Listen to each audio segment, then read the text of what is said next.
So while 3D printing, I always like to just do some more updates on just things I've learned, because, you know, if I learn it, it means somebody else doesn't have to learn it the hard way by spending money and stuff or using material. So I've been using magnets, right? These are 3mm by 2mm magnets. I'm going to talk about using 3mm by 1mm magnets. This is 2,500 3mm by 1mm magnets. That's a lot of magnets. The problem is they're not that strong. So I did a test print. So this is my current design that I'm selling. I'm going to be selling on Etsy very soon.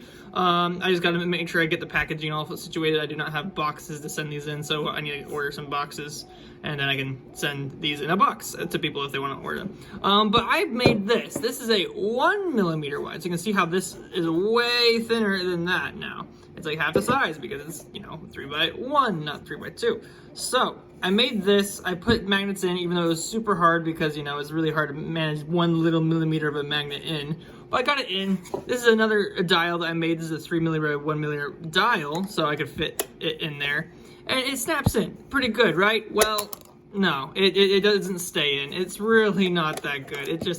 It falls out. It doesn't have enough magnetic strength. I would have to put like another few magnets in there. Like this is barely touching it, and it like shifts out of place. So now it's attached to magnet right there, not magnet. It's just super easy. I could just like swing this thing around and it doesn't do anything good. Granted, I could do some kind of cool dials with this, like a spinning dial with them, and like I would put some kind of like thing so it keeps in. But I can make these magnets do a spinning dial. That could be a really cool, you know, accessory at some point.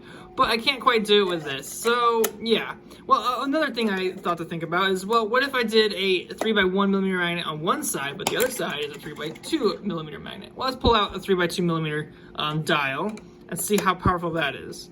So it's not flush because I didn't design this to be flush with this, but it has the same issue. It really doesn't like grasp that well. Like if I just knock it, it comes out.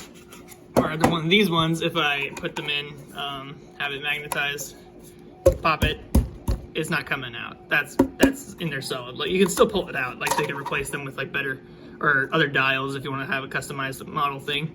But yeah, it doesn't work. I just wanted to teach these lessons to people because, you know, they don't have to spend the money.